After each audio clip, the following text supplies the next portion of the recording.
ID. All right, we'll do it live. Bill O'Reilly style. We'll do it live.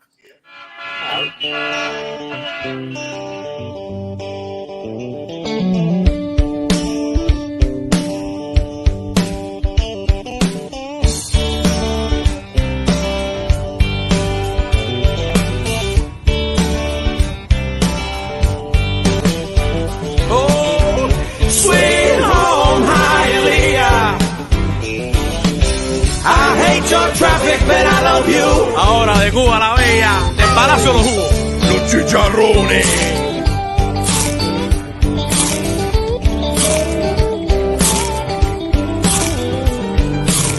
Los vecinos aquí se enteran de todo. Mi vecina es la CDR en Cuba. Y en verdad no hay nothing that you can do. Chacleteras sin llames con corbata. Aquí yo vendo hot dog, pero Cuba yo era médico. Le saco el dedo y digo Q. Sweet home Hialeah. Solo 30 minutos de Le Bayo. Oh, sweet home Hialeah. I hate your traffic, but I love you.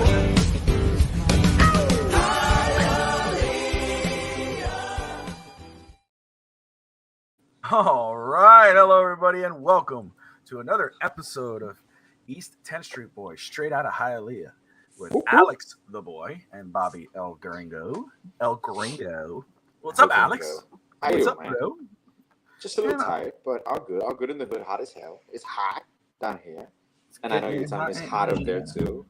So dude, it's hot out here. It's freaking ridiculous. It's ridiculous how hot it is. Like, I don't know how people. I don't know how many. I don't know how people like. The wife is already in there, but she's like, they hate the. What's up, Rob? They hate the cold. Any little breeze, they put a leather jacket. And I can't wait for summer. I hope you are fucking happy. I hope you're happy because it's hot and it sucks. Like it's burning up. That's horrible. Stager in the house. Is that me? Jesus. Amish Wi-Fi. Is it slow again? Bob, do you see me slow? Well, now it is. That right when you said it, you started glitching. Adrian! I don't know. It seems fine over here. It's fine. I don't know. It did glitch for a minute there. But first off, again, let me thank everybody and welcome everybody to East 10th Street Boys on the Finstock Sports Network. Live here. We appreciate you whether you're watching on Facebook, Twitter, Twitch, YouTube. Like and subscribe. Cat for Life in the house. Stager's in the house. Rob's in the house. Everyone tuning in. Join in. We got a lot to talk about. We're talking Miami Dolphins. We'll catch up on the Dolphins. Of course, the Dolphins are waiting on Dalvin Cook, or the Dolphin fans are waiting on Dalvin Cook. The Dolphins have put in an offer. They're sticking to that offer. There's some people wondering why it hasn't been done yet. Well, Boomer Esiason, former NFL quarterback, has some thoughts on that as why it's going down, why it hasn't gone down yet, and what he's trying to do in order to get it to happen. We're going to touch on that. Of course, we're talking NBA tonight. We're going to talk Miami Heat, Damian Lillard, what's going on with that situation. Miami is obviously trying to make this or in order to get it done, Miami's just trying to get Damian Lillard. But in order to probably get it done, Alex, it's going to be a 3 to 4 team deal, possibly. He is saying, I have zero interest in the Boston Celtics, zero interest in the Clippers. He wants the Miami Heat. Of course, that's turning the NBA world upside down. We're going to touch on that and how he could get that done. Obviously the Heat are trying to send out big, reportedly Tyler Hero, Duncan Robinson, maybe Kyle Lowry.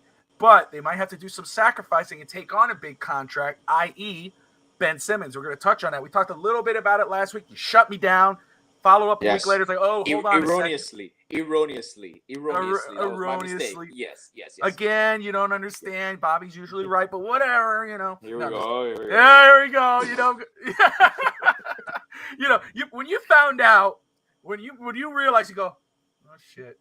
It's crazy to me. I was sitting down, literally, I'm not gonna lie to you. I was sitting down watching TV, and I was talking about, I think the Ben Simmons, his rehab came up or something, and I'm like, why did I shoot it down? And then I'm like, wait a second. Well, I know what you were talking about. Yeah. The only reason we talked about was the Nets, because the Nets had acquired they couldn't acquire Bam. They couldn't acquire Bam out of buyout. bio. The Durant, exactly. It was a Bam So out I'm of like, bio. I tied it up. I'm like, wait a second. We already signed Bam, so we're gonna acquire a person with a rookie is a max extension. So I'm like, okay, that's what I was talking about. So what I want to talk about that is yes, the contract situation is it's a lot of money, but how he could fit possibly with this Heat team, could he fit? How would you feel about it? We're going to touch on that.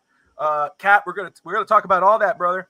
Dave, you know what? I'll send you the link, brother. How about the NBA talk? We'll get you in on this NBA talk. Yes. Towards the end of Dolphins talk. I want to talk about the Sixers. Your thoughts on that? Because I know you're talking. Yeah, we'll talk Sixers. We'll talk it all. So stay with me, and I'll get it sent to you, brother. Oh man, so much to talk about. First, let's talk about the Miami Dolphins. All right, Miami fans are, as we're waiting. If you're a Heat fan, you're waiting on Damian Lillard. If you're a Dolphins fan, you're waiting on Dalvin Cook. Just like Damian Lillard, which just started about a couple weeks ago, it seems like a lifetime. Yeah. Talk about a decade waiting on Dalvin Cook to become a Miami Dolphin. So we're wondering what the hell's going on with that. We know they sent him an offer. I assume it's probably $6-7 million, I think. Rob in the house of DolphinsThirsty.com. Good to see you, Rob. Have they confirmed the amount, Bob, or no? Is it a 1-year deal? I assume it has to be a 1-year deal, probably a player option. I'm not sure. I haven't really seen it, but I know he wants close to 10, which he was getting with Minnesota. But the reality is, you're so far into free agency. I highly doubt someone's going to give you that amount. No. So, Rob has been following up on it. Rob could correct me. I think it's $6 to $7 million. I think is what, or maybe $6 million is what the Dolphins had offered. He's watching Home Run Derby, as is Alex. I was about to turn it in. What happened was the show is usually at 9:30. It's going to be 9 o'clock going forward. Oh, here we go. Thank you. 4.5 from Miami. Jets are 5. Minnesota 7. Oh, so he has 3 offers.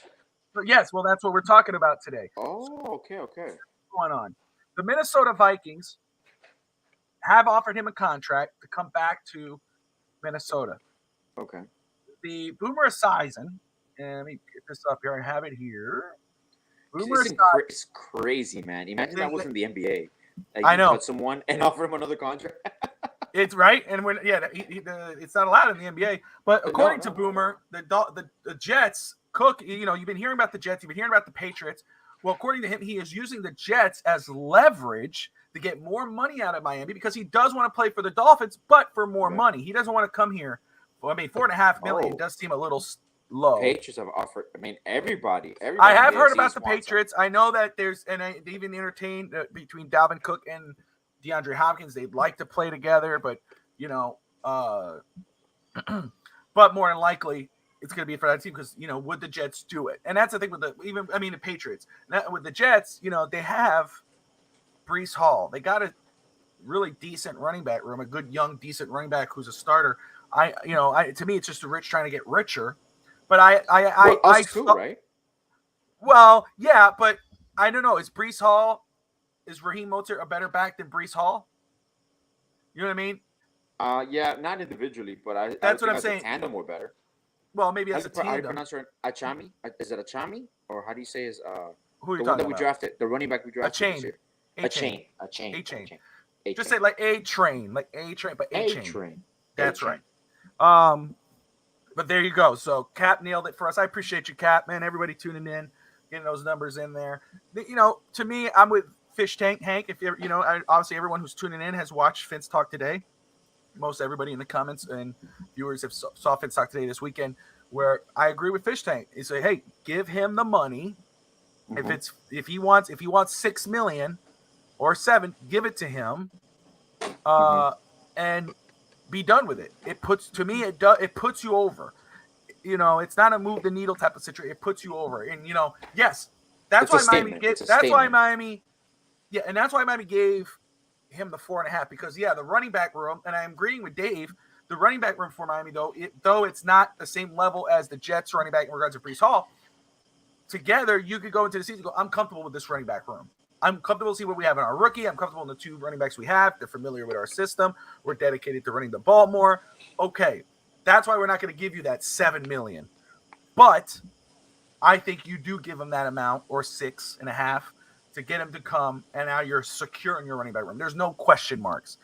Davis saying Mostert isn't better than Hall in any level. Breece was that dude before his ACL. I'm not with Miami running back room. LOL. Well, yeah, you're not with Miami at all. I'm pretty sure that's unbiased. I get where you're coming from. Thank you. I get where you're coming from, Stager. But no, I like A-Chain too. But the thing is, I'm not about when fans go, oh, we have A-Chain. We don't need this guy. We don't know what A-Chain is. We don't know what he is yet. Okay, he could end up being a stud. We have an idea what he can be. Well, we don't know. We have hopes of what he could be, right? Yeah. But we don't know. So the fact is, to me, you do know what you got in Mozart. You know what he can do. You know what you saw in Wilson. You know what you have in Wilson.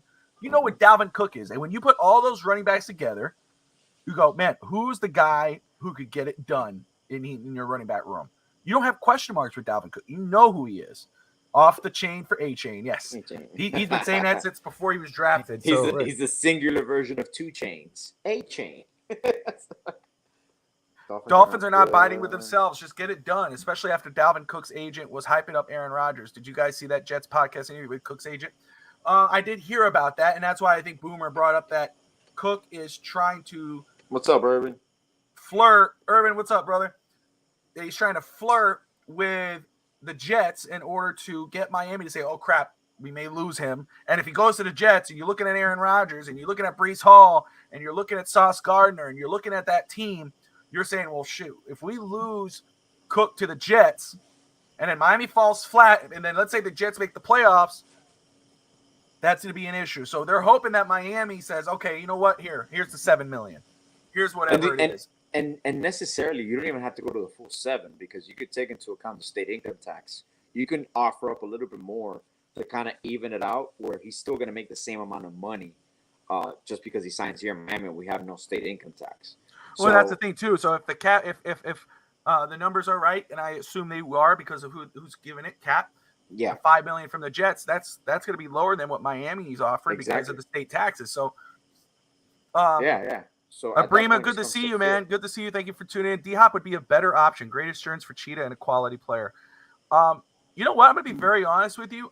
I'm not against DeAndre Hopkins at all. I know people brought it up. I know that he flirted with it. The Dolphins, Tyreek Hill flirted with it. We know Dalvin Cook wants to play with DeAndre Hopkins. Financially, does it make sense with what you're trying to do? And you have to get one or the other. Okay. But if it's truly an option, when people say, why do we need him? We have Chosen Anderson. Why do we need him? We have Cedric Wilson. I'm sorry. DeAndre Hopkins is Chosen Anderson. Above and beyond. Yeah. Those doesn't even is not even the same stratosphere. It is about money. That's the thing, right? But if you're saying that that's why I said it's the finance. But if it makes sense and he says, hey, you know what? I'm really to come here on a deal because I think this team's going to make a run. You're kidding me? A running back? You're talking about that running back room. We could live with that running back room. If your receiving room is DeAndre Hopkins, Tyreek Hill, and Jalen Waddle, What are the rumors right now for Hopkins? Is he high on the Raiders? Patriots. It seems like that and the Titans. That and the Tennessee Titans. I think Titans right now makes sense too. Titans right now, they need a shot of adrenaline. They need some hype going into the season. To me, where they are right now as a team, I mean, when you have Derrick Henry and you're probably gonna Tannehill's probably gonna be traded after next year. You're thinking, we need to make the fans think we have one final run in us. So it makes sense for them to bring a DeAndre Hopkins. But do they want to outbid themselves? And then of course and then try to outpay, and then he goes to the and then they have him, but then they don't have nothing else to do. Where the Patriots, that's kind of like the other situation. It's like, do I get scared if DeAndre Hopkins is on the Patriots? I mean, I don't, and I'm not saying nothing on DeAndre Hopkins. No, it's not on DeAndre Hopkins. It's the Patriots. Honestly, with our defense, I'm not scared against any team. I get what you're saying. But the more that's just the straight out of Hialeah. We are, brother. We're from Hialeah, East 10th Street, bro. Born and raised, man. Born and raised. Hialeah Elementary, Doral Academy, Miami Springs. I mean, we've been there, done that. Growing up straight out of Hialeah. But July 17th, once Barkley, Jacob, and I'm also not mistaken, Pollard set the market.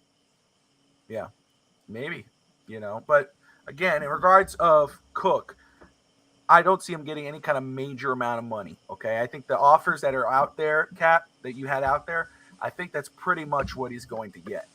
I can't see a team doing $10 million. Maybe I highly doubt somebody's going to come and go, okay, if you did $10 million, then he's a happy camper. Except he's not in Miami. Look what the Rams did with OBJ. Got the other great weapon to make their offense unstoppable. Exactly. Mm-hmm. They had Cooper Kupp.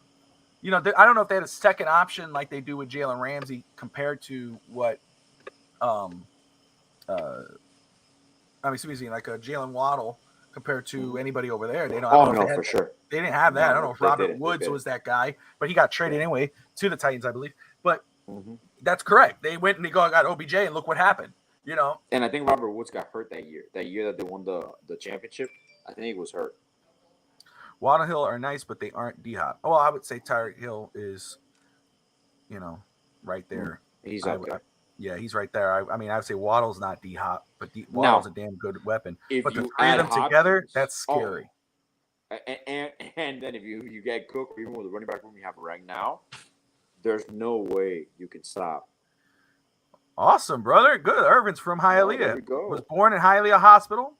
Grew up nearby Hialeah Country Club, Florida, and graduated American Senior High School. I remember that was not an old school, Alex, right? That's DeAndre Hopkins is not above Tyreek Hill, Dave. He's by Country Club. It's funny. Irvin just says that.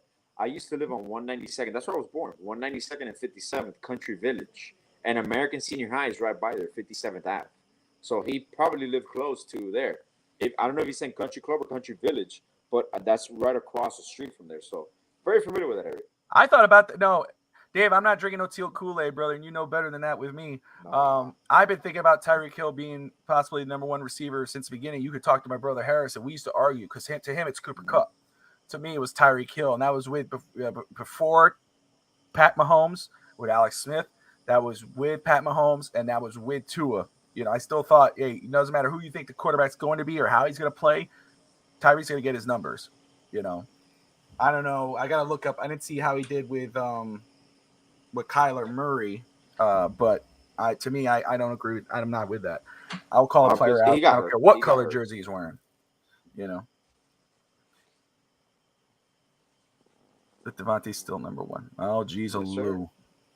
But anyway, well, Devontae, I think that's fair. I think we could have a talk about Devontae. I think that's fair. I think Devontae is right there. Devontae Adams. We'll see how he does.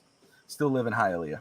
There you go. Alex lives out of Hialeah. I live close by. He lives around the. I live in Doral. He lives in Doral. I went further out, a couple hundred miles out. I still got my whole family. My immediate family's over there. But I'm here. Nashville represent, 615. That's the area 615? It is 305 to 615. That's right. That's not bad. Yeah, not bad at all. But anyway, so imagine those three guys in that receiver room. I'm also down with it. Also, D-Hop might get frustrated because of a certain quarterback. There we go. And I was about to send him a link. No, I'm just kidding. I was going to send him a link. Send him the wrong link. send him to a random show. Hey, Bobby, there's no one in here. Oops. No, I'm just messing. I'm telling you, bro. When Tua wins the MVP this year. Oh, Alex. Come on, man. Let's don't get it started. I don't want all that. Tell me I'm wrong because I ain't LOL. Hey, that's what he has to prove, right? In regards, if you're talking, and again, I wasn't talking about the quarterback today, but he does have to show that he does have to play well in December. Yeah, the whole team. Play well in December and not get hurt. That's the only thing. And he does, well, Lamar finished that season, I think, but Lamar hasn't been able to finish a season in 2 years, and he was up for MVP or one MVP. But, I think I'm with you, though. I think that's the two prove me's for Tua this year. He has to prove he could play more than 13 games in a season, and he has to prove that he could play at a high level more than 11 games. He has to play well into December. That's when it counts. That's the playoff push. So I agree with Dave on that. He has to show up in December. It's very cool when you show up at the first part of the season, first half. Wow, 8-3, you're looking good, and all of a sudden you can say the whole team because it's true, but in the end, team starts and ends with the quarterback. That it killed you. So I agree. But I'm confident. I am confident I am very confident in what he's going to do. I think he's going to play past 13 games, and I think he's going to play very well. I think he has a chip on his shoulder. And I think an underrated version of that, obviously the defense improvement is a major upgrade for him, but also the running game and McDaniel balancing that out, I believe is going to lead to more sustained success for him. Especially I want to say this about DeAndre Hopkins very quick. It's funny how we went from Dalvin Cook to DeAndre Hopkins. He wasn't even on the docket. But DeAndre Hopkins, if DeAndre Hopkins is on the Dolphins, you're probably going to get the best version of him just because of Jalen Waddle and Tyreek Hill. Because everyone, he's in like you said, the red zone threat, deep threat. Of course, you got Tyreek Hill. You got, you would have him in the corner in the end zone touchdown. It would be the best version, best offense on. It's not turf. I don't know if they got turf or not, but it'd be pretty good. The greatest show on turf. That was like the Rams. Remember that? Yeah, last year we were. Hank was the greatest show on surf. So could be definitely like that. He literally has a chip on his shoulder. Cover all areas. He literally has a chip on his shoulder. If you get hops, you literally have short field, midfield, and long game. Hey, but don't sleep on again. DeAndre Hopkins. I mean, Chosen Anderson has nothing on DeAndre Hopkins, but he's still a go-getter. Don't sleep on him. Yeah. He has the speed to fit this offense. He has the size, and he might benefit from having those two guys on his side. We will see. But going back to what we're discussing, Dalvin Cook, this is what's the current update on him. The Jets, the Vikings, the Dolphins, possibly the Patriots. I know the Patriots are interested, or at least that's the rumor, are all in on Dalvin Cook.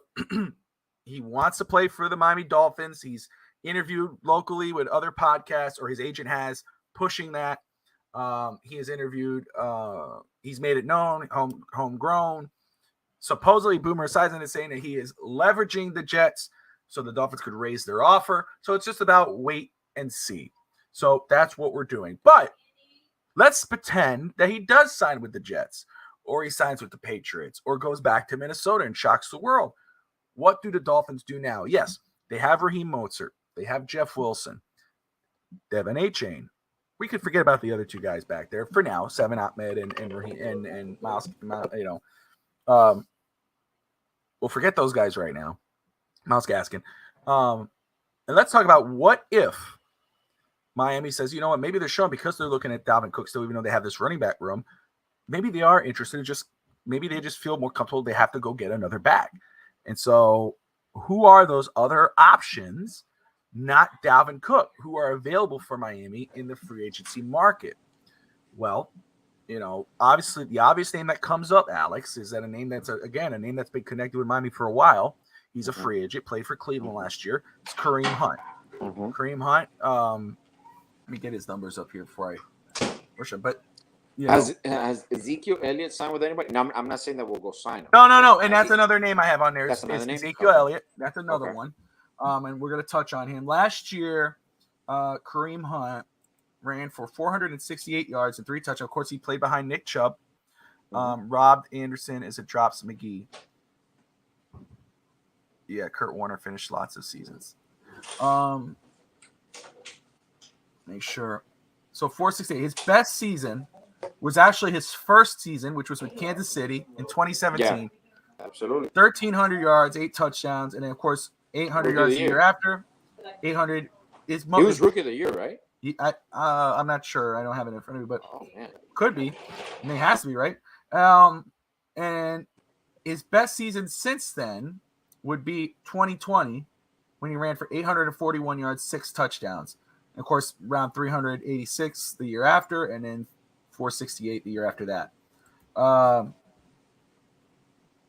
He got Pro Football Offensive Rookie of the Year. Yeah. Writers Association. And he got released, obviously. He got released the second year after the altercation where he was, I don't know if he was found guilty or not. I forgot about that. The altercation, that they released him outright.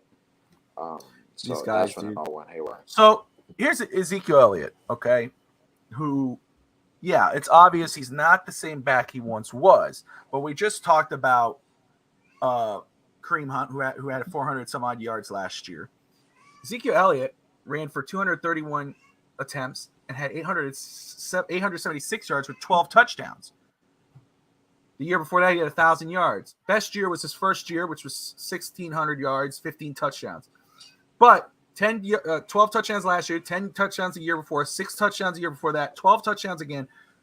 To me, if they went out and signed him for 4.5, I'm going to be happy with that. Not as your lead back, but as your goal line, third down back. That would be perfect. You're in the red zone. You don't want to pass it. Maybe you're getting nervous. Maybe Tua is having a bad game that day. You don't want to pass the end zone. You don't want an interception or something. Okay, run it with Zeke. Get it in the hole. Touchdown. I'm down with that. I'm cool with that. Kareem Hunt, I like it. It fits kind of the rotation, receiver, blah, blah, blah. But Ezekiel Elliott, I'm not against that. The other running back and was... And the two polar opposites there, Bob, before you go on, is if you sign Kareem Hunt, he kind of becomes your workhorse for the most part. Even though you're going to have a running back by committee, honestly, Kareem Hunt becomes your top automatically. But Ezekiel kind of is like your reliable third option, just like you mentioned. Third down back. But it's true, though, and that's why I like it. And, but again, health wouldn't be an issue or shouldn't be an issue because he's not getting that. He's not getting beat up like he usually would. There's a running back rotation, whether it's Raheem, him, Wilson, A-Chain, or maybe you trade Wilson. What's that beeping noise? Is that you? That's a microwave. Oh, microwave. Got you. Okay. I just want to make sure. I didn't know if something was audio going wrong. Yeah. I'm about to go off. Yeah. Run, Alex, run! It's like, the other running back, that's somebody that I would look at who actually said Miami maybe has the best offense roster on paper. He played for the Tampa Bay Buccaneers, Leonard Fournette. That's another running back that could fit Miami and probably would be a good option if they are looking for just another back to go into the room. Last year had 668 yards, 3 touchdowns. Had 523 yards receiving. That's 450 yards before. McDaniel can make wonders with that. Yeah, 812 yards a year before that rushing with 454 yards receiving. Best season was in Jacksonville in 2019, 1,100 yards, 522 yards receiving. To me, right there. He's always been a great pass catcher. Well, that's what I'm saying. That fits what you want in your offense, I should have looked at the other guys. I didn't, but I'm going to pull this up. AB in the house. Good to see you, man. Kareem Hunt. Saying Kareem Hunt. Now, I'm going to take a look at Kareem's numbers right now. But going back to... Does he have any offers? Because why hasn't he... The running back market's slow. It's the same reason why Cook hasn't got anything yet. It's just slow. They're not getting the money they want. It's just the way the market is with running backs, But Ezekiel Elliott's the same way. 3 Pro Bowls, 1-time All-Pro, 2016 Rookie of the Year. But he is last year he only had 92 yards receiving, 287, 338, 420, 567. So last year was his worst receiving year, but he has played receiver, and that's probably because of Tony Pollard. Let's go to Kareem Hunt. So out of all of them, it looks like Kareem Hunt's been the lesser of the receivers. He had 210 yards this year, 174, 304, 285, 378. So really, for me, looking at this, again, it's Ezekiel and Leonard Fournette. It's the two that I go, okay, especially Leonard Fournette would be the one who's like, man, he fits perfect with what you could do with the Dolphins as a receiver, as a running back. It just fits perfectly. And now that you mention it, Bob, to me, it sounds even like Elliott is a perfect fit. Now that I think about it, because you kind of want to have a chain as a pass catching back and use that speed, so you can't go wrong either way, really. Even with Cook, Hunt, Elliott, you can. It could be a safe bet that you might. Whoa, Evan in the house. All right, Evan, you're on the ship, huh? Look at you watching the show from Carnival Sunrise. There you. Wow. Look at this guy. Good to see you, Evan. You don't see this many times, man. All right, Evan. Evan, since you're watching, which running back, if it's not Dalvin Cook, and the Dolphins are interested in signing a back, is there any running back that maybe we're not talking about that you would say would be a good fit? We're talking Leonard Fournette, Kareem Hunt, Ezekiel Elliott. If it's one of those 3 guys, or maybe someone else we're not talking about, who is it? Rob, you as well, brother. Anybody. Man, let me just tell everybody right now, because he's here with Rob. DolphinsThirsty.com. I always say it. If you're thirsty for Dolphins content, go to DolphinsThirsty.com. All right. And then, of course, his morning show on Dolphins Thirsty YouTube page. One of the best dudes. Nice guy. Great show. Fun. Committed to Miami. Diehard Dolphins fan. One of the best stuff you could find on there. He has great content, great people. He has Steve Malloy on there from Real Talk Fits Talk. His co-host from Tuesday nights. They'll be on tomorrow. You know, he got Fish Tank Hank. Sometimes he has a lot of cool guests up on there. So awesome, dude. Go check it out for sure. But guys, how long will you be in South Florida when you get off the cruise? He said so. I'm not even be sure. He said gotta go with Kareem Hunt. A lot to prove. He has a lot to prove. Okay, That's true. That's true. Also, very true. That's true. But so for me, I think Alex, I'm with you. I think if between the two, I would say maybe Leonard Fournette and Ezekiel Elliott are for me. If you got to get a guy, get one of those two guys. Evan is for Kareem Hunt. Yeah, said Ezekiel Elliott. I like Ezekiel Elliott or Hunt. If we can't get Cook, I really like those two because I do feel that they're going to use a chain as a pass catching back and use that speed, maximize that. Well, that makes sense too. He could fill that role. Thirsty was there for the 20th and 10th, back on the 15th until the 18th. So he'll be there for 3 days, Rob. He'll be here for 3 days. And he's supposed to meet with Alex. Alex, a douchebag. Yes, he has my bathroom is broken. Yeah, okay. Bathroom is broken. My bathroom doesn't work. Me and Evan has talked it out. We're gonna meet up one day. He's trying to do some. He's trying to do some self remodel, and it's totally butchered it. The pipes are broken. The wife has to stay at a hotel now. Man is a hater, bro. What a hater. Hateration. Pay someone to do it, bro. YouTube does not work. How do you hold the hammer? Are you supposed to? Alex, that's the toilet, you idiot. If you could tell, Alex is in a lobby of a hotel. If you could see behind him, that's a lobby to a hotel. Lobby right here. Drapes here. We got a bookshelf right there. And the Marriott. Cool. I love the Marriott. It's the Marriott. Just coffee, hey, let me just say, Marriott's awesome. Marriott's awesome. I have Marriott Envy. You know, they're Envy. I think that's what it's called. You know, they're awesome. But yes, Rob, Evan, that would be so cool if you guys went and go got lunch. Take pictures. That's so cool. Alex, Evan is back for 3 days, like a Memorial Day weekend special. And I already told Evan. I did tell Evan that, and obviously Alex knows. But in February, I'm planning on going down there, and it's coming next February, coming up to participate in the Cancer Challenge. So maybe if whoever's down there, let's get together, guys. Let's meet up. Flanagan's. But and I'm excited. I'm so excited for that. You know what's funny? We could have a meet and greet like in a Flanagan's. Let's pick up Flanagan's. Every fan of the show, every member that's here in Miami, just go out there and hang out that whole day. Yeah. Yes, I'm down with it. Right now, I'm staring into the abyss of the Atlantic in the dark. I felt that, man. I've been in a cruise. We can all build back FTSN. Take it easy, Evan. Take it easy. You think Alex is broke? Look at my bank account. I am broke. Don't look at my. You see, Alex can actually do a self remodel. I can't even afford that. You know, my bathroom is falling apart. Literally, I ain't touching it. So I'm busy. No. I'm barely surviving funding FTSN. Hey, I'm cheap. I'm cheap. You can hire me. Yeah. Right. Yeah. I'll hire Alex. I'll pay for his plane ticket. That's about it. I got you, man. We probably won't get anything done because we'll just be talking shit. Well, we used to get things done. That was a fun thing. I remember we painted. Yeah, we painted your first daughter's room. Yes, and we did a weekend getaway. We did. No, we've done a lot of things. That's crazy, man.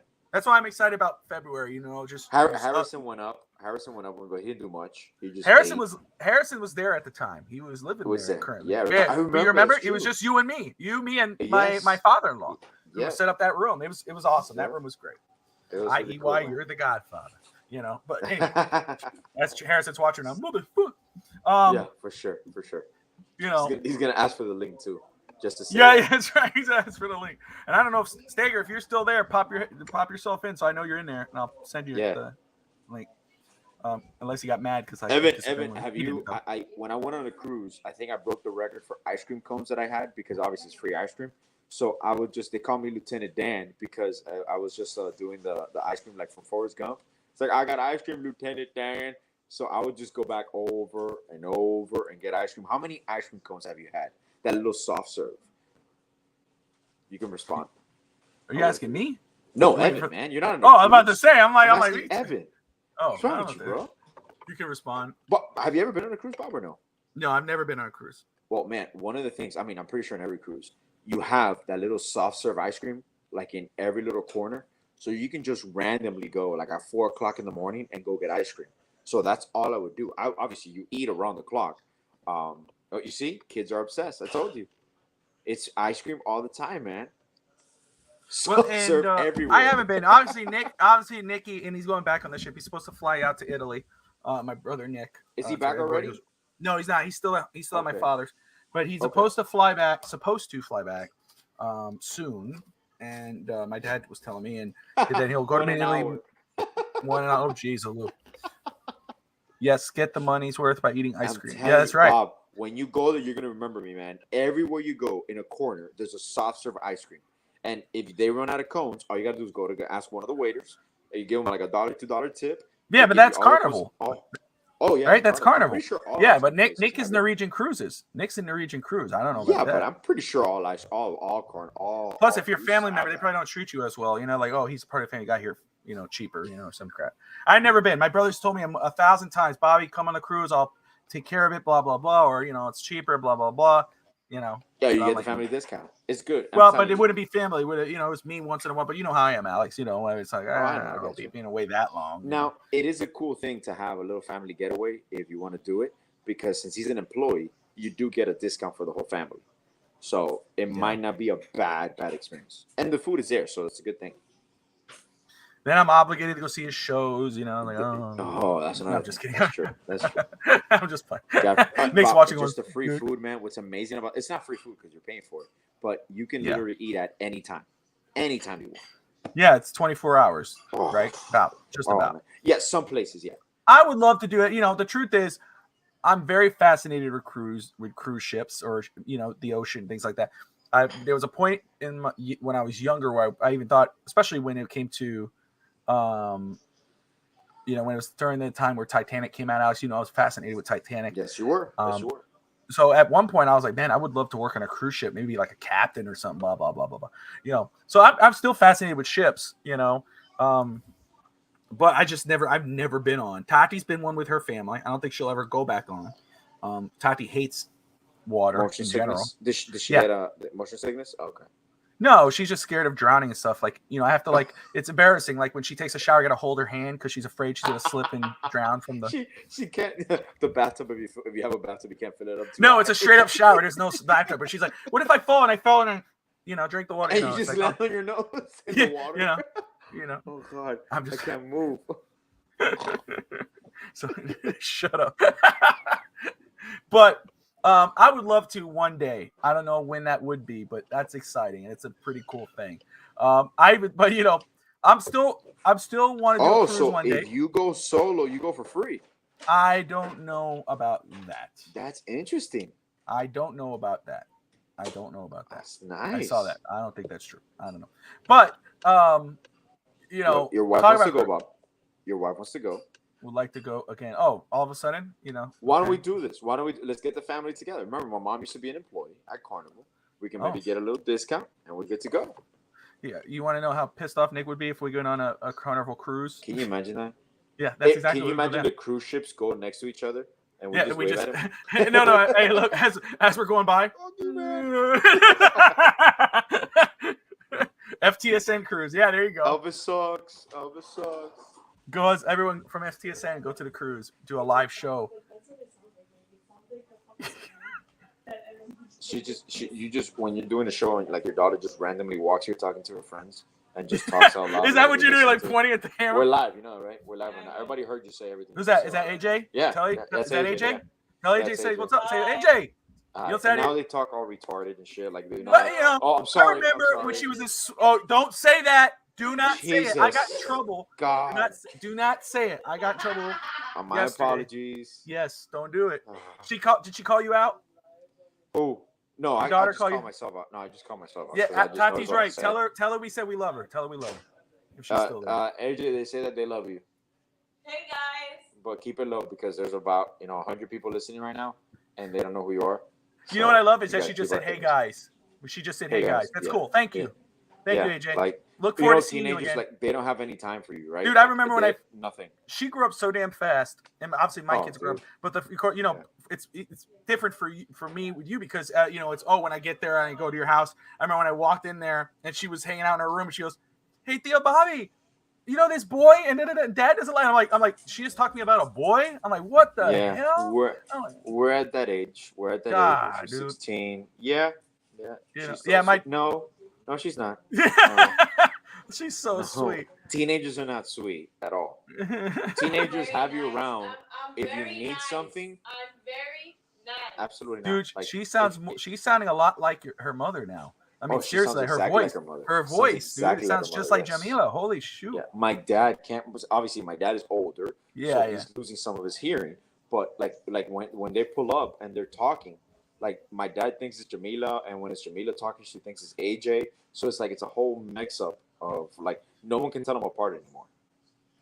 Yeah, see, it's crazy. No, from listening to her, I thought that was Jamila talking about it. Now really you said it's AJ. I was like, holy crap. Evan says, you see what happens in the end? I drive the content. You do. You kind of turn the whole damn thing upside down. But that's pretty funny. I was just telling this story about my daughter yesterday. I was having her. She was picking up the dogs. Shit outside, and she was using the stick and all this in the backyard, and she was got dirty or whatever, and she goes to put the stuff in a bag and then double bag it, and and she puts the stick on this outside table. And I go, "Oh, don't do that." I go, "Audrey, don't do that." I go, "That's disgusting. Put it near the grass." And it kind of like she kind of looked at me and she's holding the stick and she just throws it on the grass, and then she goes, "Is that enough? Is that on the grass enough for you, Dad?" And I'm like, I said, "What?" I picked that up, the pooper scooper. And so I know. So she puts it there, and all of a sudden, she goes, "What the hell did I do to my comments?" She goes, she starts double bagging, and I go, "Oh, you're double bagging?" She goes, "Yeah." I go, "Why does it stink?" And she goes, what do you think? I'm like, "Oh, okay, damn." I'm like, "What do you think, Dad?" I'm like, "All right, my bad, dude." Yeah, it's like what happened to your sweet little girl? They don't have time for you anymore. They don't have time for you anymore. No. Okay, here it is. It's so damn freaking true. Listen, the other day, I told my son, I said, "Tristan, you got to stay home. I'm taking Audrey. I'm going to the store." "But Dad, I want to go." "No, it's just me and Audrey. I haven't gone out with her before. I haven't gone out with her in a long time. I want to take her out." "Okay." I take her. I'm going to different places. I went to Target, went to the mall. And then we were coming back, and I'm talking with her. And all she said, "Oh, I'm sorry. Are you bored of my conversation?" No, I'm trying to hear your conversation. Okay. They're having another conversation in my vicinity, and I can't hear this conversation. Oh, I got you. Oh, okay. Well, I'll make it quick. No, but I'm talking with her. We're having this conversation, and all of a sudden she says, "Oh, my friend's calling me," and I'm like, "Okay," because she has this watch, And I go, "All right, well, just don't answer. We'll call him when you get home." She goes. And she's like, and she just, "Hello?" And I'm like, "Are you serious, dude?" Like, dude, I got the panic pickup. It pissed me off. I was like, "What the hell?" I was like, "Kind of BS is that, dude?" And she's talking, and all of a sudden, like the friend's not even talking back with her. The girl's playing game, and I was just trying to get home so she could play with her. And this was and I'm like, and I start singing like a song, going, "I don't know why you're talking to her. She don't want to talk to you." And finally the girl's like, I would always want to talk to my best friend. I'm like, like punk ass kid. Fuck that kid. And so anyway, but then when I found out later I told Audrey, I said, when we got home, Tati and me were like, "Hey, look, when you're out, so you don't always have to answer the phone. You don't have to." And this is why I got not pissed, but offended. Tati says was because Audrey goes, "Oh, but I texted her to ask her if she could call me," and I, like, wait, you texted her like you're with me and you're texting her to call you? What the? I'm telling you, bro. Dude, they don't got time for us, man. They don't got time for us. Nah, man. That's it. RJ. You become a carpool dad. you become a chauffeur. You're an Uber. You become a food provider. You become a problem solver. But that's it. Those years of like, oh, Dad, I want to hang out with you. No, what do you want? You just want to hang out with me because you want something. That's it. Like, there's nothing else. You don't want to spend time with me. And it's funny because you kind of see it and like you remember when we were that age. Like, we did the same thing to our parents. Even though I would like hanging out. I loved hanging out with Mike. I would go with my father somewhere. Well, exactly. Exactly. But usually when I would go, but of course we were neighbors. We were neighbors. Of course. But I would go to your house. And sometimes even now when we're older, but when your parents still had the house, even when you weren't around, I would be at your parents' house hanging out with your dad, drinking coffee. Yeah. Same thing. I'd be hanging out with Ralph at home. It's like we're a different kind of breed. These kids suck, Exactly. I don't know. But anyway, goddamn kids. Can you believe that we're talking about when we were kids and now we're the ones saying these damn kids? You realize time.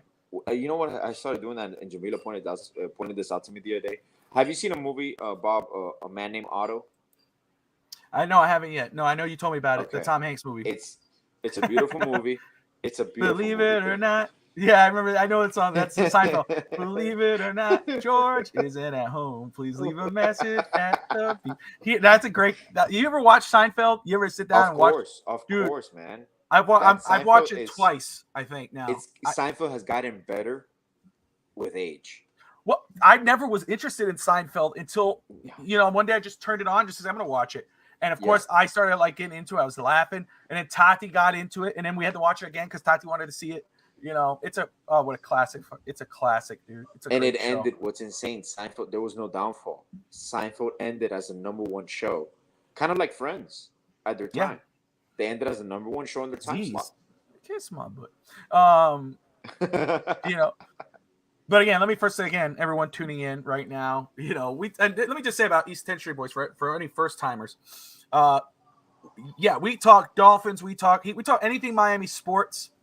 But we also talk about life growing up in Hialeah. So if you have any funny story, you're from Hialeah, you got some, or even anywhere. If you're from Canada, like Evan, or you're from anywhere, you had some stories about growing up that's similar to ours, or something you want, put it in there. Put a topic in there. We discuss it live. We have a blast on this show.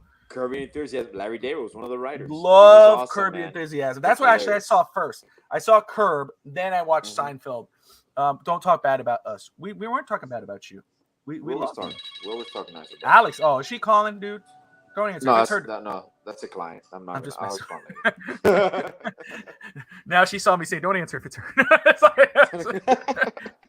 But it's like she's upstairs. Like Mulva. Oh, Dolores. You remember that? That's awesome. You remember? Oh, that's hilarious. I remember that. I don't remember her name. I just walked in. What show? But what's funny? We never got to watch it. I saw a little bit of it when I was very young.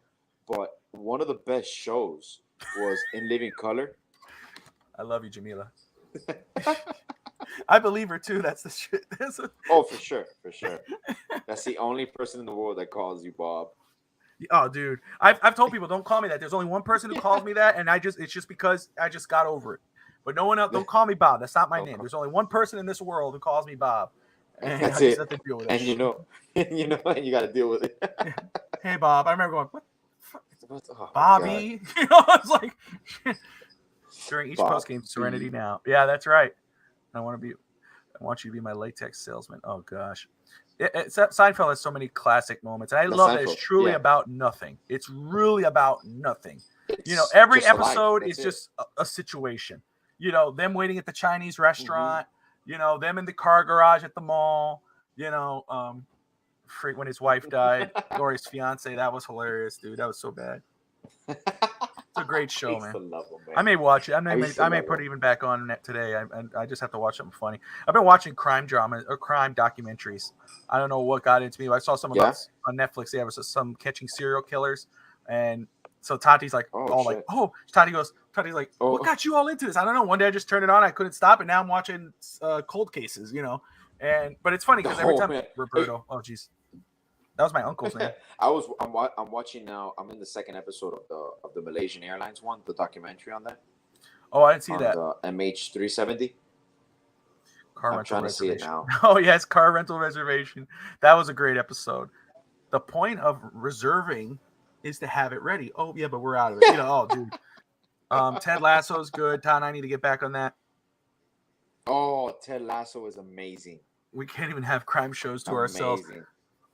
I don't trust Tati with crime shows. By the way, I'm gonna bring this up. I'm gonna bring this up right here. They're saying psychologically, it says a lot about a person. If they watch crime shows at night and they feel comfortable about it, that says a whole lot about. Dude, any other show? If we're this was 1 a.m, and I remember I have work the next day, but we were watching this and I was dozing off, and Tati. Any other show we're watching, if it's that late, Tati's dozing off. She goes, "I'm falling asleep." I was like, "All right, go to bed, Wayne, turn everything off." But this, when she's watching a murder documentary, she's wide awake. Wide awake. Dude, I saw her taking notes the other day, and it bothered me. I got a little nervous. I'm telling you, bro. I slept at the foot of the bed. I was like, I ain't playing that game. She looks tiny. She's a very small Puerto Rican, but she's strong. Yeah. It's kind of crazy, and I'm not putting up with it. I'm going to defend myself, Oh, we have ourselves my wife is like a female Dominican semi-little linebacker that she'll kill you. So, like, whenever I see those taking those shows, and she's so happy about it, she'll watch it. With milk and cookies. Man, I could use some milk and cookies right now. Give me some Oreos with leche. Of course, man. Of course. Oh, but, Jack Ryan. That's the final season. The final season, man. Peaky Blinders. Peaky Blinders. Watch that. I haven't seen that one. Is it Dude, good? that is unbelievable. Great show. It sounds kind of erotic. No, it's not. It's but there's some stuff in there, but it's not like that. Gluten free. Forget that. That she, Jamila sent me gluten free, Oreos before. I gave that to the freaking kids. I didn't touch that damn thing. Bob, have you used the cup I sent you? Yeah. Oh no. I haven't used it. No. What is it? Is the cookies are in the rack next to the mug? Yeah, you got the little stick and you dump it like that. That way you don't get your fingers dirty. I have not used it yet. I still have it. I used the Best Friends cup, the one that you sent me, the one with Step Brothers. I've drunk it on the show before. I use that all the time. Can we do something, Bob? Next show, you can eat cookies live on air. I'll get my set too, so we can have a little segment. Dip your cookie. And our first time. Or I'm gonna get the vanilla Oreos. Not because I'm racist. I just like vanilla Oreos on chocolate milk. I like doing it opposite. Yeah, reverse. Did I tell you about that? No, I didn't know that. I like doing the reverse. I like doing the vanilla Oreos on the chocolate milk. I think it's delicious. Really? No, I like obviously I like white milk with Oreos, regular Oreos, and then but I do like vanilla Oreos with white milk. Sometimes it's like a different blend. It's like a different taste. But the Oreos have to be a certain way. There's certain textures to them. Same thing as the Reese's. If it doesn't taste the way I think it's supposed to be right, I won't touch it. I'll leave it to the kids. I turned the light off because Dash is sleeping. My dog went to sleep. But turn the light on out. That's why I'm in now. I know he doesn't see this. Yeah. I'm with Jamila on this one, dude. It's like live on air and freaking pure darkness. It's like this freaking guy. All I could see is his teeth, his beard. Hold on. I'll fix that. Hold on, watch this. But going back to sports, because we obviously talked some Dolphins. We did get that's all Evan's fault. Who got us off? Oh, you're funny fun. Well, Alex installed his pipes on top of the tiles. The Evan drove us a whole other direction here. See, I knew he got it wrong. Well, because me and Evan were supposed to meet up on Saturday, right? The problem is, I have two people working on the bathroom. I'm doing obviously all those little small details here and there, but they installed the floor. The problem is there's too much space in between the 2x4s and the floor. So the tile that they installed is kind of caving a little bit. So now we have to lift up like 10, 12 tiles, redo the bottom base, which should have been done from the beginning. So that's a delay here, which we're still working on. But I promise you, I'm going to post before and after bathroom pictures. It's coming out nice. It's coming out really nice. Just post pictures of you and Evan together. This you and Evan together. Oh, for sure. Yeah. We'll do. Hold on. Let me put the light right here. Boom. Forget the light, Alex. It's over. Just let it go. You look like you're in. You look like the military. The Marines are coming in to get you. One of those lights, Yeah, you do look like you. I don't want to say. I'm not gonna do it. I can't do it online. That's too far. Don't do it, man. We're online. I know. We're on live. I wanted to say the teenager is upset about this life. Fun for the parents. It's the kids' bathroom. So that's the one that we're remodeling. So yeah, it's been going on for like 2 weeks, but it's nice. I'm telling you, it's gonna be. Well, you're gonna like it. You're gonna like it, man. Well, you say that to your daughter, who's probably that's the one who's Fine. pissed, I already right? told Yeah. them. I already told them. Say, you're gonna like it. You're gonna like it. Shut up. Yeah, shut the fuck up. She hammering the tile out. Hey, let's talk some Miami Heat. Thanks, Evan, for sidetracking us. But let's talk some Miami Heat. All right, we're waiting on the Damian Lillard deal to be done. We know. Why don't you catch us up on what the general manager of the Blazers have said so far? What we hear today. Obviously, you got your show. We got Fast Break tomorrow with you and the guys. You'll touch on Summer League and stuff. But in regards of the Damian Lillard trade, Jeff Cronin, right? Is it Jeff Cronin? Joe Cronin. Joe Cronin, the general manager for the Trailblazers, finally spoke today to the media. He didn't really say much. He said plenty, but not really in regards of trade. But what did he say, man? Hook us up. Pardon me. Well, there's two things going on here. It's funny because with Damian Lillard, you're starting to see him post the most tropical pictures that he's ever posted in IG history for him. So he's working out on the beach. He's hanging out on the beach. He's in Dominican Republic. He's kind of doing, obviously, the swag surf, which is something that you do in AAA, well, the Kaseya Center now. That's a crowd favorite over there. Obviously, the whole thing's about welcome to Miami. Now we can, in hindsight, obviously it wasn't by mistake. Everything's on purpose. It's all calculated. He's playing some games. But Joe Cronin today basically laid out what I felt was the beginning of, when you grieve, you go through certain processes. There's certain stages of grief. And this is kind of the acceptance, the part where he said about whenever a player has one destiny or one destination selected, it kind of limits your options and the returns. So him right there saying that is reaching the Blazers fan, where he's acknowledging he has to move Damian Lillard to the Heat, and he might not get the top package that he wants, obviously, for Damian Lillard. There's really no market for Damian Lillard. I don't think people understand this. I understand he's under contract. I understand he can be traded anywhere, but it is a foregone conclusion around the league that he's going to be traded to the Miami Heat. It's just a matter of time. It's just a matter of how long you want to drag this out. The Blazers don't have any other offer because no team is going to offer their assets for a player that doesn't want to play for them. That's a foregone conclusion. But people, you have to play it out. You have to play the leverage game. One thing that he said today is like, if it's going to take months, it's going to take months. It's not going to take months. It might drag out for a little bit, but it's in the best interest for both franchises to move on now, finalize the trade. What I do find that it's a cool twist. It's like I've mentioned to you, I'm going to miss Tyler Hero because I do believe he still hasn't reached his max ceiling, but this really becomes a trade within a trade. I posted that today on Twitter because in my opinion, I think it is. It's no longer about acquiring Damian Lillard. Is how many draft picks can you get for Tyler Hero so you can forward to Portland? In a sense, it's going to be a 3 or 4, 5 team trade, but it basically becomes what is Tyler Hero worth right now? And there's a team that's going to get Tyler Hero on the cheap end because of the situation, of the necessity. Now, like you mentioned before, you take into account how big. It's not when the trade is going to happen. I'm not even worried about that. It's just how many teams are going to be involved in this trade, because there's a lot of interest to be involved. There's a lot of interest in trying to facilitate. There's a lot of moving pieces here, because now you take into account, what do you do with Kyle Lowry's contract? Do you hold on to it? Do you attach it on another trade for 2 similar contracts that the numbers add up, or do you just hold on to him and trade him closer to the deadline? Somebody could get injured. There's always a contending team that needs a veteran point guard on an expiring deal. So those are many options and many moving parts where ideally now what you're playing cat and mouse. And Pat Riley has been doing this for too long. The Heat front office has been doing this for too long. This is exactly what needed to happen. We mentioned it before. It might drag out another week or so. I do not see them going into training camp.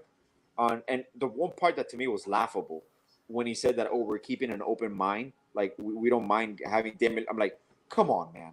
the writing's on the wall. There's not even a necessity for you to say that. Again, it's leverage. You're just trying to leverage Miami into making a bigger deal. Exactly. Yeah. Exactly. Like we're here for the long haul, dude. He's not gonna show up. He's not gonna play for you. You either trade him now, or we'll just wait it out and we'll proceed. Like he's gonna happen. It's just a matter of when. This was just Vice City Alerts on Twitter.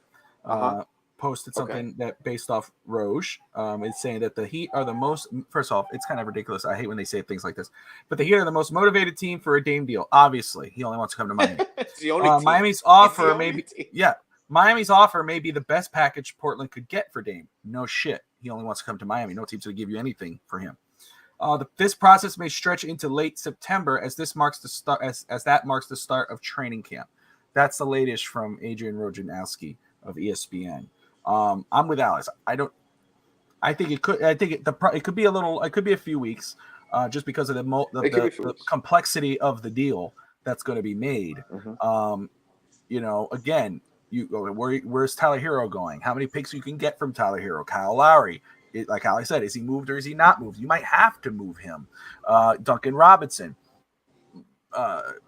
The most recent thing that's coming up, and that's what we were talking about in regards to this trade deal, is what Miami might have to sacrifice in order to get a deal done. Because Brooklyn, who may be interested in Tyler Hero, in order to say, hey, we'll do this, we'll go ahead and help you get this deal done, but you got to help us, and that is, i.e., taking on the contract of Ben Simmons. Okay, now we all know Ben Simmons, former number 1 overall pick. So much hype coming into the league, i.e. Zion Williamson, like that. A lot of potential coming into the league. A lot of comparisons to LeBron, except he doesn't have a shot. And he signed a major deal, which started with Philadelphia. I think Philadelphia signed him to that contract, or was it Brooklyn? Yeah, absolutely. Right.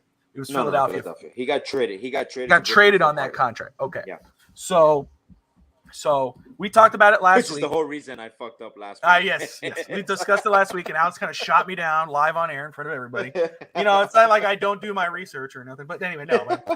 But and the same thing with the Joe Harris trade. It wasn't like, I think it's finally official, but he was still available at that point, even though the trade was agreed upon. That one I was right. It was no. official. It wasn't official, so it wasn't right. Yes, you can. Yeah. Yes, you can. Everybody can backtrack the deal. Yeah, but deal's not official. You can backtrack. Man, you can backtrack. bro, if you do that, you lose relationships. Like, do you remember when that happened with Dallas and Miami with Goran Dragic?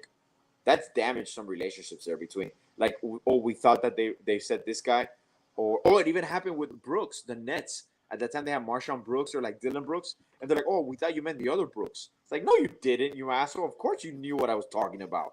Like, that just fucks up relationships, man. So going back, I still think he's just trying to get something right because he can't get anything right lately.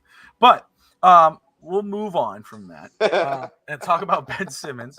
So Ben Simmons' contract. Let me just make sure I got this right. I want to make sure I have it up. I didn't have that up.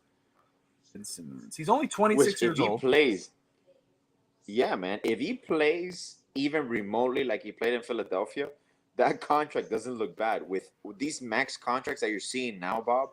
Remember before we move. Remember when I told you about Hero and Bam signing their extension? That I told you by the time these contracts are done, they're gonna look like decent extensions. Because have you seen the rookie extensions they're signing now? Like $260 million, or like it's insane, man. Well, look, we got Bam for 5 years, 160 or 150. Yeah, his contract, Ben Simmons, is 5 years, 177 million. Next season, he's 27 years old. He's projected at about 38 million, 37.8. Which again, for a player where what he's been, his production doesn't equal the pay, but. Exactly. Last year he averaged only 7 points a game. He only played 42 games. He started 33, but the years after he averaged about 14 points a game, 16 points a game, 17 points a game, and then 16 points a game his rookie year. He was a perennial all-star, man. He would average a triple-double easily. Yeah, that's what I'm saying. Yeah, all eight assists a game, 7 assists last year. Excuse me, not 6 assists last year, 7 assists the year before, 8, 7.7, 8.5, rebounds, almost 6, 8, 7. So my thing is he's a positionless player. Okay, he could play your point guard position off the bench, rotational. He could be your starting 4. That's a pro. What was it? Let me make sure. AllYouCanHeat.com on FanSided, or was it All You Heat?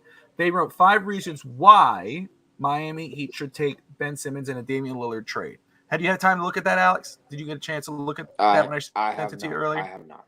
No, I have not. But you can go with me. Slacker, man. You can go with me. Yeah, I'll lead the way. So reason 1, that would make the deal easier, but the Miami Heat would make the deal easier for other teams involved if they just said, okay, we'll take the Ben Simmons contract. It works it out because then now Brooklyn's like, you know what? Let's get this deal. Let's give you the picks. You're taking this contract off the books. We're good. Yeah. Okay. Miami gives up less assets by doing that. The more money that's they right. take back, the less again, they have to give up. Correct. We don't know how Portland feels about our rookies. We know how we feel about our rookies. We know how we feel about Jovic and Jaquez. We don't know what those guys. So they might be. You know what? We don't want them. We want picks. So in order for that, Miami Cronin said that. What did he say? I'm sorry. That today, Bob. He kind of mentioned the different options. He kind of went through. He's preparing the fan base for what he's going to do because he knows he's going to have to basically sell Dame for cheap.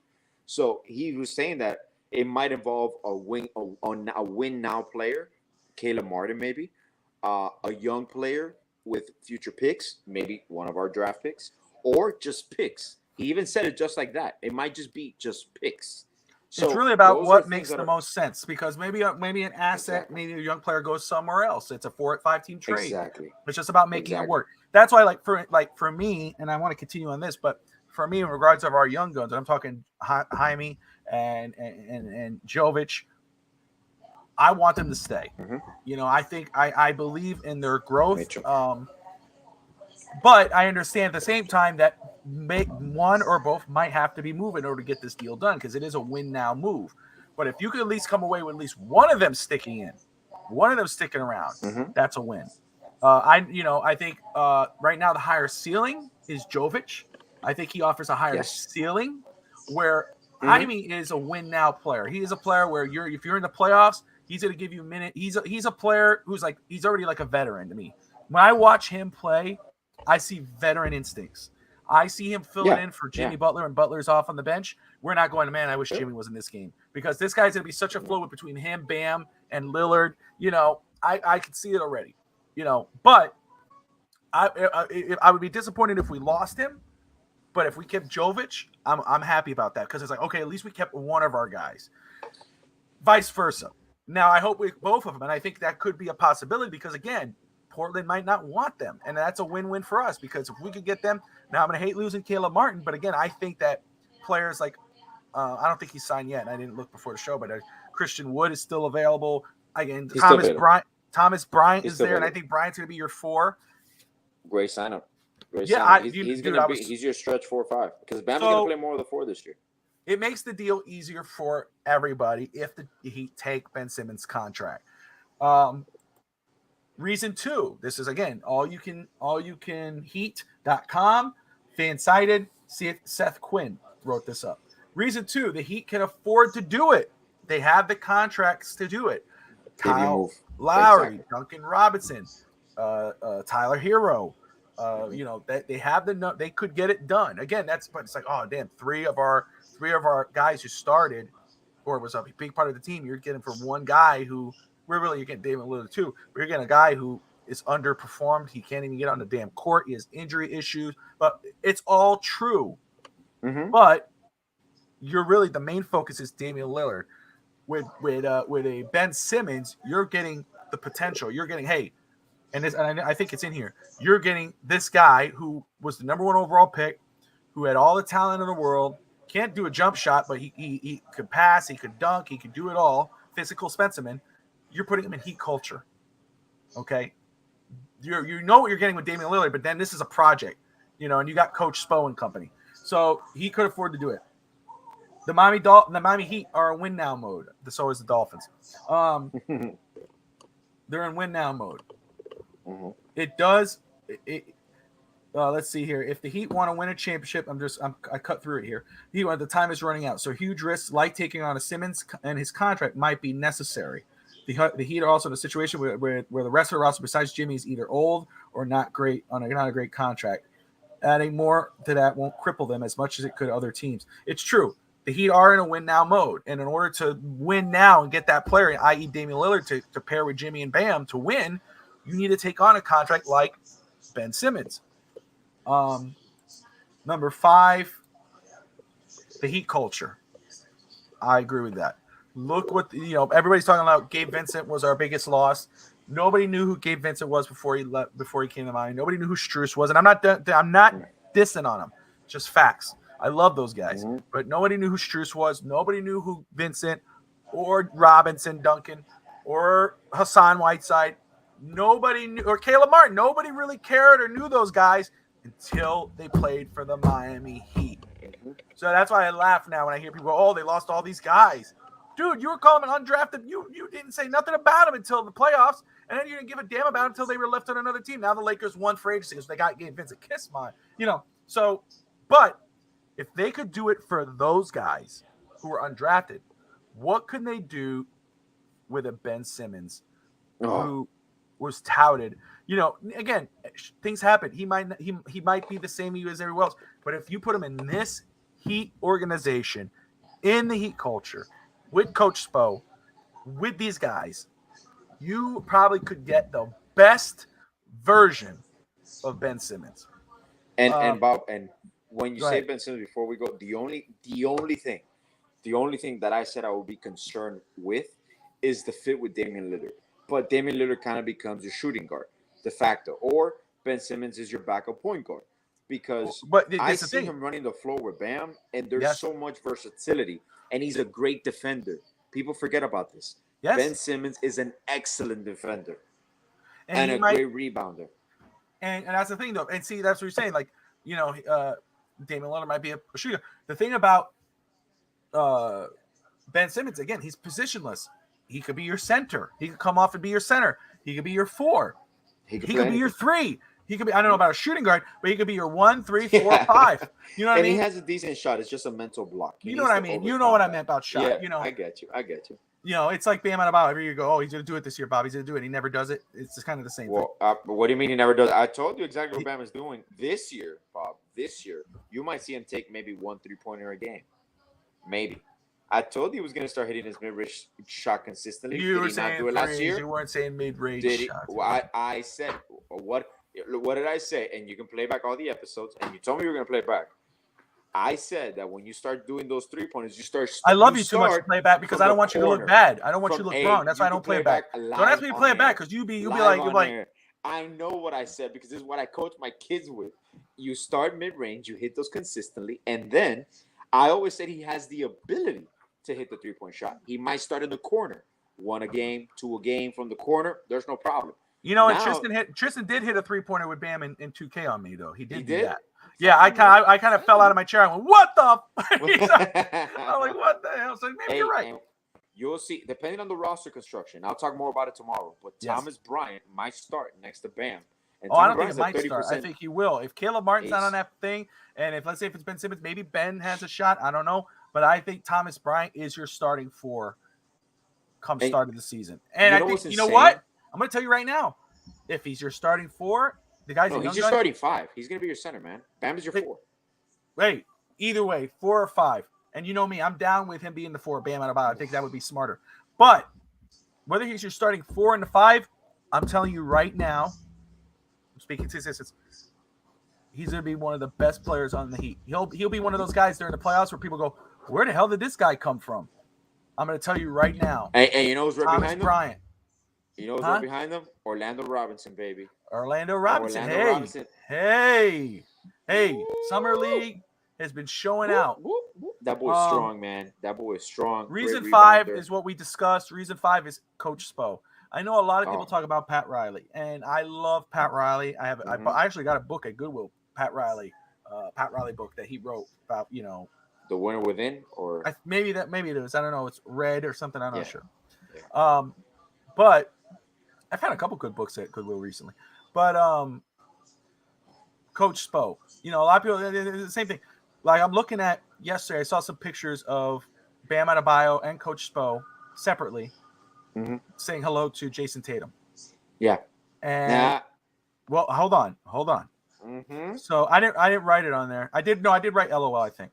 But 26-27. Hold on. You and I are on the same page. Look, this is my thing. People go, oh, if Pat Riley doesn't get this done, first of all, it goes bigger than Pat. First of all, Damian Lillard, this trade, he could have put any offer on the table. It's up to the Blazers to accept it. The Blazers are the one holding up this deal. They have to find 3 teams, but it's the Blazers. The Blazers have to be the one that finally say, okay, we need to get this done. Unless another team says, like the Celtics or something, because they can't get anybody to go to their team, apparently. Unless the Celtics come up. I was going to write that today, but I had to take a step back because, I tried to. Notice, what was the last free agent that went to the Celtics? Nobody big. Nobody. What, Al Horford? Where was he at? No, he got reacquired. Did he get reacquired? Yeah. I actually looked it up because you know why? You know why I looked up? Because Bill Simmons was saying that about. Did you see what he wrote about the Damian Lillard thing? And he goes that owing the Blazers, and he goes, did you guys owe it to Dwayne Wade to comp? Blah blah blah. And I was like, yeah, we did. We never said that they didn't. No, it was the Heat. The fans were pissed at the Heat for letting Wade walk. We fucked it up, and it affected us. It affected us for a while. Don't put that on the fans. Yeah. We say honor the player. You're damn right. And the Blazers should honor Damian Lillard. You gave him how much money? What has he given you? But anyway, I wanted to look that up about because I was gonna write on there, and I said I'm gonna, I try to be nice. I don't like to be rude. It kind of pissed me off. I was gonna say when's the last time a player wanted to go to the Celtics? Kevin Durant, Chris Paul, Kawhi Leonard. He was traded there. He didn't sign. I mean, Kyrie. Everybody has been traded there. They've been traded there. No one ever signed free agent. No. Nobody's ever said, "Oh." That's what they did, and they did it this offseason again with Kristaps Porzingis, and they gave him an extension, but they had to acquire him, and they guaranteed him. Nobody wants to go to Boston. Get the point? No, man. And this is why. So anyway, my point is, with regard to these deals and players, they go, "Oh, Pat Riley."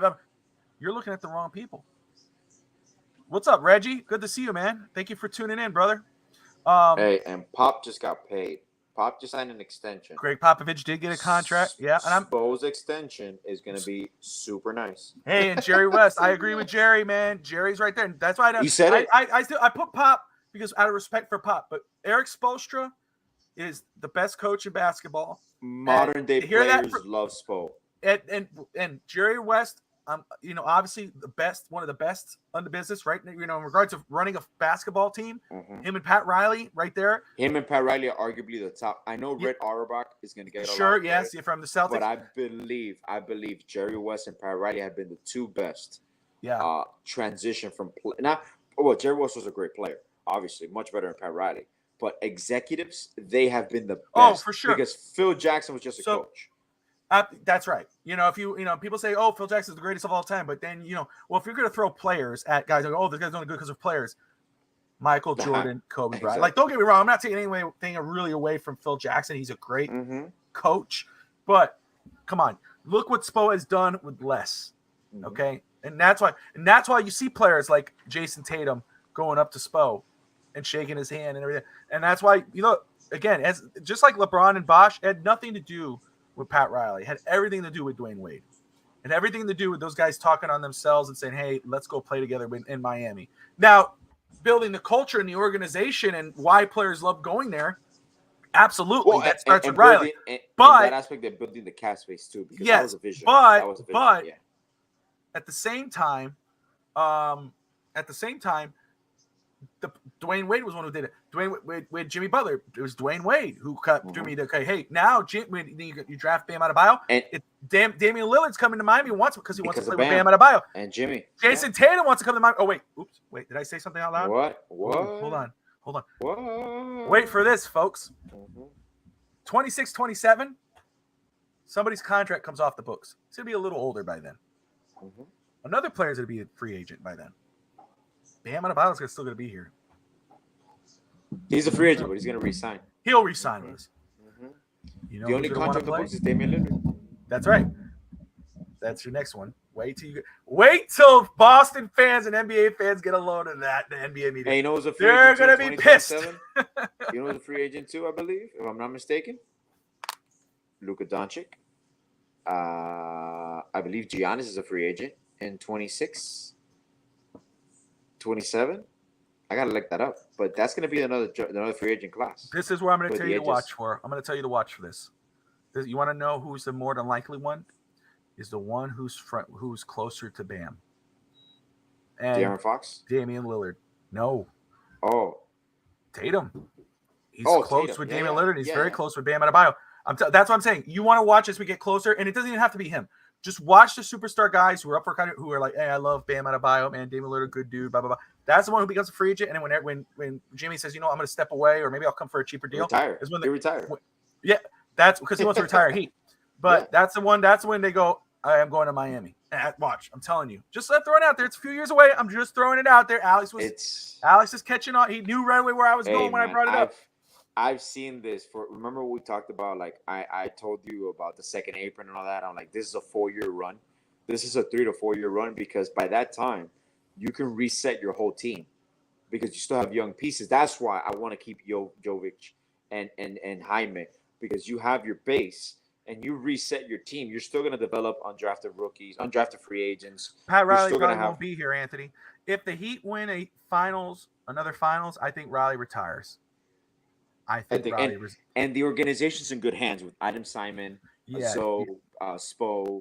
They have a good place. Yeah, Nick Harrison too. Nick Harrison's taking over ownership most likely too. And don't get me wrong. I'm not against that whatsoever. But I think if you're talking about, I will stay on as like an advisory role. Yeah, like and I think senior advisor. And I think Riley will go with anybody who says I want to go play with these guys. But first, let me just say this very quick, and I want to get to Anthony's question at the top. Everyone tuning in, whether you're a first-time listener, all that, thank you so much. We appreciate you watching East 10th Street Boys, straight out of Highly on the Finstock Sports Network. I see Reggie's in the house, Stager, Evan from the cruise ship, everybody tuning in, ABAB, Cap. Man, I appreciate you guys. God bless. We appreciate you watching. If you're new to the channel, smash that like and subscribe button. Join us, man. We got a lot of great content. Dolphins, Heat, baseball, soccer eventually. Hockey is on hiatus, but we got that wrestling. We got so much stuff going on. Tune in, smash that like and subscribe button. And if you love to talk baseball or hockey or soccer, or you want to be involved, man, hit me up. I'd love to get anybody on board. Everybody deserves a voice, especially if you want to be heard and you want to get out there and talk sports because you love it like we do. And life in general, we talk life. Man, come on board. Come talk to me. We'll see what we can do, man. It'd be awesome. Are you guys big Marlins fans? Did you like the fact that last night the first 2 draft picks, they focused on pitching? Me and Alex, and I'll answer for Alex, but yeah, we grew up Marlins fans. First off, Alex and I grew up everything Miami. I'm a Miami fan for everything. Anything Miami sports team, that's my team. There's other teams that I, growing, as I moved on in life and whatever, that I'll follow. So, but we've been hitting pots and pans when the Marlins won their championships, the World Series. We've been through that. We lived that. We've lived through the misery of being a Marlins fan as well. But right now, it's a pretty damn good time to be a Miami fan in general, Miami sports fan. I like their picks a lot, and I don't really know much about them. It was Rob of DolphinsThirsty.com, who obviously is a part of Finstock Sports Network as well, who told me a lot about the kid, about our first draft pick, who looked like a little boy, but he's 6'7". He's 6'5", 6'6". He's a damn good player. He's a free agent next year, and I don't know what the cap looks like or anything, or if we could afford him. But we can. Do you know who I'm about to say? Ohtani, of course. Yeah, baby. Listen, Lionel Messi, Dave Lillard, Tyreek Hill. Dude, Marlins. You got to jump the gun. You got to join the bandwagon forever. Hey, but bring in Ohtani, brother. Get it We have done. fans here. Woo! We have members of the network that obviously are Astros fans, and this is now the fruition. This is how you build. What I love about the draft. Ender, what's up, brother? From Hialeah Gardens. Anthony, what you said. We drafted I believe the number 1 right-handed pitcher and the number 1 left-handed pitcher on the board. So I know Kim, our GM, talked a lot about the hitting and all that. but she went after the two best arms, arguably, in the draft. Then you drafted a first baseman or a third baseman. I forgot his name, but his comparable is Pete Alonso from the Mets. So it's funny how when Jeter leaves and Kim is basically allowed to do her job, you see the improvement from Soler. The acquisition of Arias is, to me, one of the best moves that I hope we lock them down for the future. Jazz is entertaining. This team is playing finally. It's part of the development. And we talked about it for a few years. I'm like, Bob, they're stripping it down. They're doing exactly what the Astros did. It's going to take time. But this team is going to be a winning baseball team. Now the arms are maturing. And people forget about this. We still got Max Meyer, which is the pitcher that he had Tommy John surgery last year. We're still getting him back. Sixto Sanchez is still rehabbing. So you have quality pitchers. And you arguably have Sandy in a down year. So you got Jesus Luzardo. You have the components of a winning baseball team. And we want to see what they do in the trade deadline. Supposedly, Bruce Sherman is going to give the green light to acquire talent. So you don't want to overbuy because you don't want to lose some of this young squad. But you are going to get one or two veterans. Yeah, let me just say, I love what I'm seeing from this Marlins team, this organization right now. It is a different feel to it. It seems like they are committed to winning. They got one of the best pitching rotations in baseball. And the fans are showing up. And that's the best thing. And that's why, and let me just say, Anthony, man, it's always good to see you, brother. Thank you for tuning in and always participating in the comments, dude. God bless you. He says, I really don't think Ohtani fit in Miami because there's not a big Asian or Japanese community in the state. I think he will go to Seattle or New York. Then the Yankees are always going to be a competition. They're going to want to go after the best. And Seattle, I don't think though it has anything to do with the community. Let me just say that first of all. I don't think it has anything to do with the community either in New York or in Miami. If Miami wants to win and they're looking like they're going to be players, just outside looking in, they could look at it. I don't think it's about the market in regards of marketing. I think it's more about winning. And if they could get him to bolster that pushing rotation and at bat, it could be a possibility. But I get what you're saying. I get what you're saying. I do understand what you're saying. Like the Pacific Coast, there's way more Asian community there and fanatics because of that. Absolutely. Al, it's crazy. Hey, but trust me, you don't think that, I don't care if you're Cuban, Dominican, white, black, whatever, if you bring in the best player in baseball, the most exciting player in baseball, in Ohtani, you don't think the community or the Marlins fan base as a whole is going to flip the hell out? They're going to pack that stadium to watch that guy. That guy's an attraction, win, lose, or draw. No, Bobby, what I'm saying is we don't really have any Eugene University of Miami who can promote Ohtani to get, for new fans. I could. I know, but I get it. Again, I know what he means. My thing, Anthony, is, and I'm not disagreeing with you. I get where you're coming from. Trust me, and I appreciate it and I respect it. But here I'm always about winning. I could care less about getting the fans. I want to win. That's just me. Whoever's fans are fans. If you're a true Marlins fan or a real Marlins fan, not saying that I'm just talking about getting new fans. I just want to win. I am worried if they'll come. And when you start winning games, the fans will come. Just like Alex is saying. Right now, Marlins are winning. They're the third team in the LL. Luis Arraez and all those guys. They're blowing it up. They're doing nuts. The pitching. The fans are getting bigger into the stadium. It's growing. Why? Not because of specific players, but because they're winning. Winning. If you build it, they will come. If you win, they will come. If you win, I will. If the Marlins win, I will come. Go to the game, Alex. I will fly out to the game. Yeah, I get you. I understand. I just want to make sure. I saw you. You licked your lip. I was like, calm down. There's some sort of coming, but there's some sort of. Got you. You got it. Okay, either you're going, I'm going, or you're coming, I'm coming. I don't know what's going on. But, hey, listen. Hey, before we go, Bob, one thing, I was thinking about one scenario, and it's possible. It's possible because obviously there's no leverage in certain parts. But can you imagine now? This obviously our tax will be through the roof. Can you imagine we acquire Lillard and we keep Hero? You're moving Lowry, you're moving Robinson, you're moving all your first round picks. That's fine because the salaries match. You can essentially keep Tyler Hero and still acquire Damian Lillard if that's what you want to do. Now you will be a tax team galore for the next 4 years because the reason you're moving Hero is because he gets you more assets and you get his contract off the books because Kyle's an expiring deal. But I just think it's a fun scenario to play because this trade could go from acquiring Damian and Nurkic to just acquiring Damian to acquiring Damian and Ben Simmons to acquire Damian and another player, a Covington. If the Pelicans get involved, you might acquire Jonas Valanciunas. How do you say his last name? The center, because the Pelicans want maybe a point guard. So there's a bunch of scenarios. Wait, say that one more time. I'm sorry, I was typing something. What were you saying? What center? If the Jonas Valanciunas. What are you, Charles Barkley? Can't get the name right? Yeah. Jonas Valanciunas. Valanciunas. How can you say that? How can you say that? You can get Greg Sylvander's name, man. How can you say Valanciunas, bro? Salamander. Greg Salamander. Sylvester. Jonas Valanciunas. You got to remember, Alex, you know, well, like you, but you see, I watched Charles Barkley stuff. I watched the Inside the NBA or whatever it is.